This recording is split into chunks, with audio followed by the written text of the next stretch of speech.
friends, welcome to K classes. Please like, share and subscribe our channel और हाँ bell icon दबाना ना भूलें। आज हम करेंगे क्वेश्चन नंबर 9। क्वेश्चन नंबर 9 आपके पास कुछ सिचुएशन दी गई हैं, आपको बताना है ये सिचुएशन पॉसिबल हैं या नहीं है। साथ में अगर ये पॉसिबल हैं तो हमें बताना है कि ये किस एग्जाम्पल के साथ पॉसिबल हैं। सबसे पहला आपके पास क्वेश्चन बनता है an object with constant acceleration but zero velocity. क्या किसी ऑब्जेक्ट की एक्सेलरेशन कांस्टेंट हो और वेलोसिटी जीरो हो सकती है? जी हाँ, ऐसा हो सकता है। मान लीजिए आपके पास एक बॉल है जिसे आपने ऊपर की डायरेक्शन में थ्रो किया है। जब ये मैक्सिमम हाइट पर होगा तभी इसके पास एक्सेलरेशन तो ग्रेविटी के कारण किस तरफ होगी? डायरेक्शन डाउनवर्ड होगी और वो कितनी होगी? 10 मीटर पर सेकेंड स्क्वायर होगी। बट एट हाईएस्ट पॉइंट पर इसकी वेलोसिटी कितनी हो जाएगी?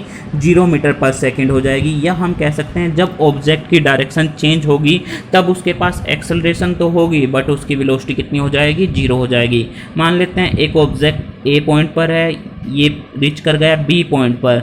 बी पॉइंट रिच करने के बाद ये टर्न अराउंड हुआ, दूसरी तरफ मुड़ गया। जब ये दूसरी तरफ टर्न होगा तब इसके पास एक्सेलरेशन तो होगी बट इसके पास जो इसकी स्पीड होगी या इसकी वेलोसिटी होगी इस टाइम पर क्या हो जाएगी? 0 हो जाएगी।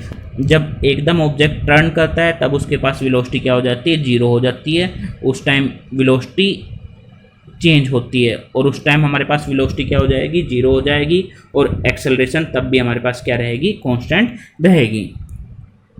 दूसरे क्वेश्चन में अगर मैं बात करता हूँ, दूसरे question an object moving with acceleration but uniform speed. क्या ऐसा हो सकता है? हाँ, ऐसा हो सकता है। ऐसा क्यों हो सकता है? क्योंकि आपके पास को पता है, क्योंकि एक्सेलरेशन किस पर डिपेंड करता है? एक्सेलरेशन डिपेंड करता है चेंज इन वेलोसिटी पर। एक्सेलरेशन डिपेंड करता है चेंज इन वेलोसिटी पर। और जो आपके पास चेंज इन वेलोसिटी है वो दो चीज़ पर डिपेंड करती है। एक वो डिपेंड करती है स्पीड पर और दूसरा डिपेंड करती है डायरेक्शन पर। यहाँ पर आपको बोल दिया गया है कि आपके पास जो स्पीड है वो कांस्टेंट है, बट स्पीड कांस्टेंट होने से कोई भी यहाँ पर स्पीड कांस्टेंट है। स्पीड कांस्टेंट होने का मतलब ये नहीं है कि आपकी वेलोसिटी वो चेंज नहीं होगी। वेलोसिटी किस पर भी डिपेंड करती है? डायरेक्शन पर भी डिपेंड करती है। अगर आपकी डायरेक्शन चेंज हो गई तो वेलोसिटी भी चेंज हो जाएगी और वेलोसिटी चेंज हो गई तो एक्सेलरेशन ऑब्जेक्ट में आ जाएगा। तो इसका एग्जांपल हो सकता है uniform circular motion. Uniform circular motion की अगर हम बात करते हैं, ऑब्जेक्ट मूव करता है, मान लेते हैं वो स्टार्टिंग में ए पॉइंट पर था, फिर वो यहाँ पर आ गया बी पॉइंट पर। तो इस ऑब्जेक्ट में अगर बात करते हैं तो इस ऑब्जेक्ट किस तरफ मूव कर रहा है? इस तरफ मूव कर रहा है। इस यूनिफॉर्म सर्कुलर मोशन में क्या रहता है? हमारे पास स्पीड क्या रहती है? कांस्टेंट रहती है। बट ऑब्जेक्ट की डायरेक्शन लगातार चेंज होती रहेगी और ऑब्जेक्ट की डायरेक्शन चेंज होगी तो उसमें क्या आ जाएगा? एक्सेलरेशन प्रोड्यूस हो जाएगी। इट मीन्स ऑब्जेक्ट की यूनिफॉर्म स्पीड होने पर भी ऑब्जेक्ट में एक्सेलरेशन हो सकती है। थर्ड क्वेश्चन आपके पास है, या हम सेकेंड क्वेश्चन में अब हम थर्ड क्वेश्चन में बात करते हैं। An object moving in a certain direction with acceleration in perpendicular direction. Yes, ये भी हो सकता है। ये कब हो सकता है? ये भी यूनिफॉर्म सर्कुलर मोशन में हो सकता है। जब ऑब्जेक्ट यूनिफॉर्म सर्कुलर मोशन में होगा तो उसकी एक्सेलरेशन की डायरेक्शन उसकी फोर्स की डायरेक्शन जैसी होगी, उसी डायरेक्शन में एक्सेलरेशन की डायरेक्शन होगी। तो जब भी ऑब्जेक्ट सर्कुलर डायरेक्शन में मूव करता है तो उसकी एक्सेलरेशन की डायरेक्शन, या हम कह सकते हैं उसके फोर्स की डायरेक्शन क्या होती है?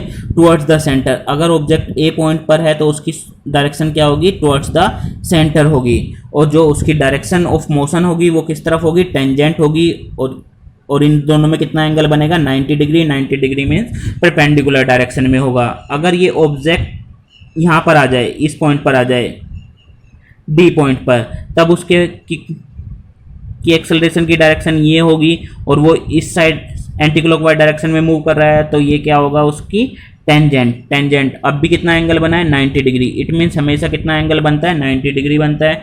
तो जब भी हम बात करेंगे यूनिफॉर्म सर्कुलर मोशन में तो उसमें हमारे पास ऑब्जेक्ट के मोशन में और एक्सेलरेशन की डायरेक्शन में 90 डिग्री का एंगल बनेगा। इट मीन्स तीनों केस हमारे पास पॉसिबल हैं और तीनों के एग्जाम्पल हम कर चुके हैं। Okay, thank you. We hope you enjoyed our video.